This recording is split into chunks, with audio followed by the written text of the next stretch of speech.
Ce vendredi 10 février, Pierre Palmade a été victime d'un grave accident de la route impliquant 7 autres personnes, dont 2 auraient immédiatement pris la fuite. Dans la nuit, des images impressionnantes des véhicules après la collision ont été dévoilées. Les Français se sont couchés sur une bien triste nouvelle ce vendredi 10 février. Dans la soirée, aux alentours de 19 h, Pierre Palmade a été victime d'un grave accident de la route. Selon les informations du journal du dimanche, l'accident se serait produit à hauteur de la commune de Villiers-en-Bière en Seine-et-Marne, à proximité de Damary-les-Lys, sur la RD 372. 3 voitures seraient impliquées dans le drame. Celle où se trouvait l'humoriste de 54 ans aurait percuté une deuxième, où se trouvait à bord une femme enceinte, le frère de celle-ci et son enfant de 6 ans, avant que les 2 véhicules ne soient percutés par un troisième, avec un homme de 80 ans au volant. Si ce dernier ne s'en sort qu'avec de légères blessures, Pierre Palmade ainsi que 4 autres personnes auraient été grièvement blessées.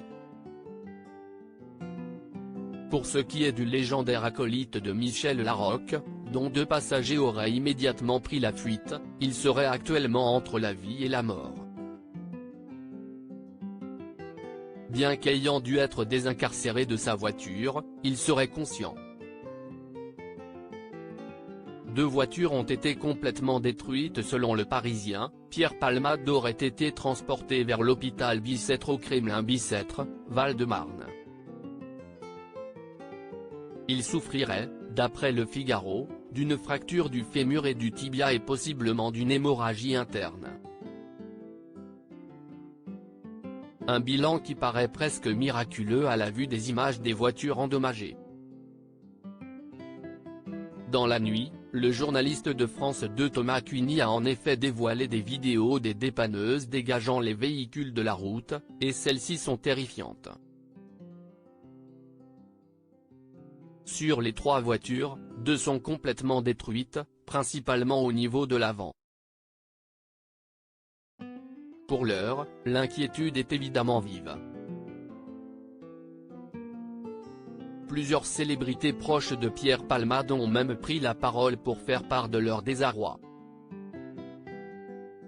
Si est-il le cas notamment de Nathalie Marquet, la veuve de Jean-Pierre Pernaut, qui a écrit dans sa story Instagram « Sois fort, on pense très fort à toi et on prie, mais aussi pour cette femme enceinte et son fils. Toutes nos pensées vont aux victimes ainsi qu'à leurs familles.